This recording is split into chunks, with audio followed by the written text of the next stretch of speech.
Hello dear students, in this video we will talk about Ohm's law. This is one of the most important topic in this chapter. So in this topic you can accept definitely one question in your exam. So Ohm's law is nothing but the relationship between potential difference V and current I. What is the relation between these two? That is defined by Ohm's law. So, relationship between the potential difference across a conductor and current I through it, that is Ohm's law. The potential difference V across the ends of a given metallic wire in an electric circuit is directly proportional to the current flowing through it, provided its temperature remains same. This is called Ohm's law. So what Ohm told in his law, that this potential difference in a current carrying conductor is directly proportional to the current I that flows through the conductor. Okay. Under what condition? When temperature remains constant. That means at a constant temperature, if you increase the value of current, then potential difference will also increase. If you decrease the value of current, then potential difference will also decrease. So here potential difference is directly proportional to current. You know in your mathematics that when two variables are directly proportional to each other, when A is proportional to B, then the ratio of A and B is a constant, implies A divided by B is a constant. Okay, this is a constant. Similarly, when potential difference is directly proportional to current, the ratio of potential differences and current is also a constant. That constant is represented by the letter R. What is R? We will see in the next slide. So here V by I equal to R. So V equal to IR. That means potential difference is equal to current into a constant R. Okay.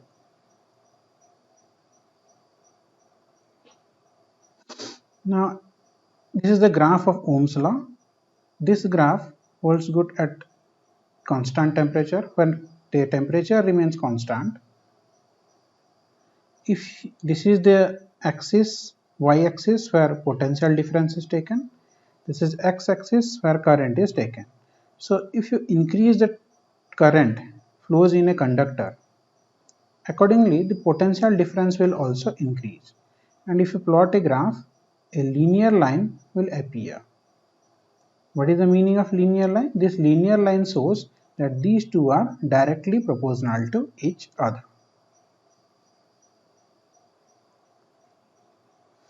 Now, next term is resistance. What is resistance? So, in the previous slide, we saw that V, potential difference, is equal to I into some constant R.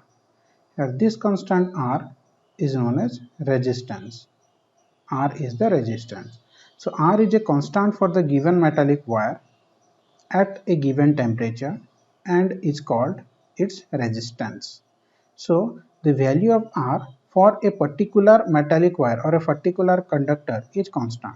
Suppose here we are taking two different conductor. One is iron, one is copper. So the value of resistance for iron is constant.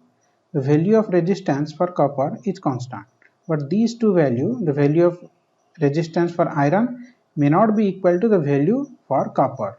Okay, so R is a constant for a particular material. That means, for example, the value of resistance R for iron is 1. So the value of resistance for copper, it may not be 1, it may be 2, it may be 3, it may be 0.6, any other number. But for a particular material, it is constant.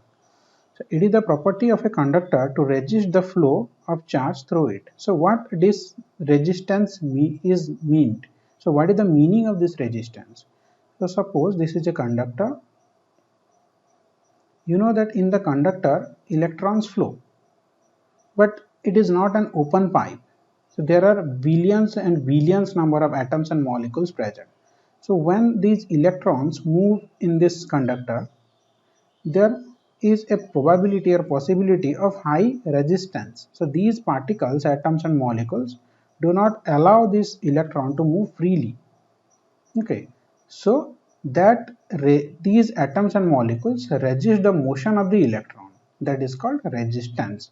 So resistance is the property of a conductor to resist the flow of charge through it. Okay, for example, suppose this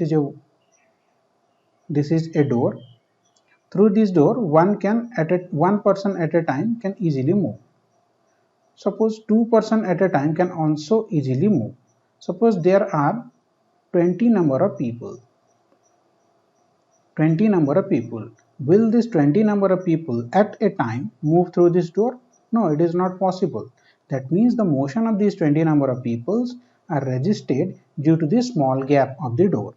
Similarly, due to the presence of these atoms and molecules, the motion of electron is resisted. So this is the property of the metal itself. Okay, so it is the property of a conductor to resist the flow of charges through it. Its SI unit is ohm. This unit you should remember, represented by the Greek letter ohm. So this is the symbol of ohm, resistance. Okay. So according to Ohm's law, R equal to V divided by I. As V equal to IR, so R equal to V divided by I. So if the potential difference across the two ends of a conductor is 1 volt, suppose potential difference is 1 volt, and the current carrying through it is 1 ampere. So if the potential difference is 1 volt and current is 1 ampere, then the resistance R of the conductor is 1 ohm. That means if potential difference is 1 volt, current is 1 ampere, then 1 divided by 1 is 1. So this is 1 ohm. That is 1 ohm equal to 1 volt divided by 1 ampere. Okay. Next one is rheostat. What is rheostat? Current through a resistor is inversely proportional to its resistance. Okay, so here according to Ohm's law, V equal to I R, where V is the potential difference, I is the current, R is the resistance. So current through a resistor is inversely proportional to its resistance. This I and R are inversely proportional to each other. Okay, that means I is inversely proportional to R. That means if you suppose a metal is having high resistance, that means what is current? Current, what this amount of current depends on? Amount of current depends on that within a certain period of time, within a particular interval of time, how many electrons are passing through. Suppose in this region, within 1 second, suppose 10,000 numbers of electrons are passing. Okay, if we take another conducting wire, suppose in this wire, in wire 1, suppose in 1 second 10,000 number of electrons are passing through. We will take another wire, wire 2, of same size and shape compared to wire 1. In this wire, suppose 1000 number of electrons are passing through. Here 10,000 number of electrons are passing, here 1000 number of electrons are passing, although the size and shape are same between these two air. Compared to these two air comparison, the size and shape everything is same. So as because here there are more number of electrons are passing compared to this, here more current is flowing through, here less current is flowing through. Now it is the property of the material to resist the flow of electron. So in this case the resistance is more, so less current is passing.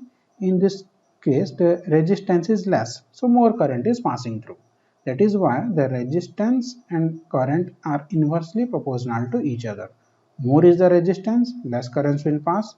Less is the resistance, more current will pass. So in many practical cases, it is necessary to increase or decrease the current in an electric circuit. A component used to regulate current without changing the voltage source is called variable resistance. So what is variable resistance?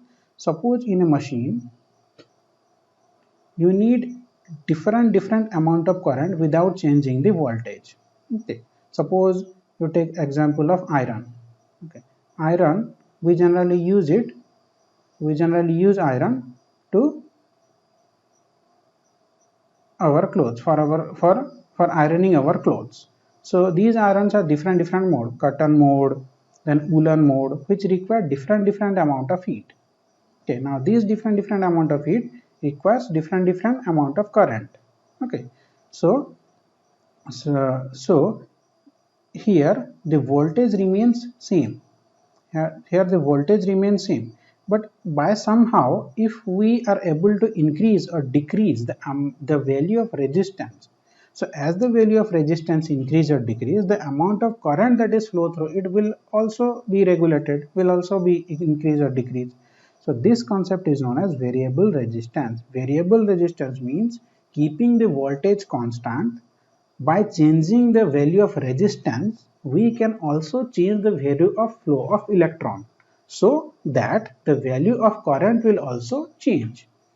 Okay. In an electric circuit, a device called rheostat is often used to change the resistance in the circuit. So there should be a device which has the potential to resist the which has the potential to manipulate the resistance. That device is called rheostat. Okay. So rheostat is a device in a circuit which has the potential to increase or decrease the value of resistance, so that accordingly the current flow can be controlled. So in the next video we will talk about good conductor, resistor, poor conductor and insulator. Then some factors on which it depends on. Okay. So today we end this video here. We'll continue this one in the next video. Thank you and have a nice day.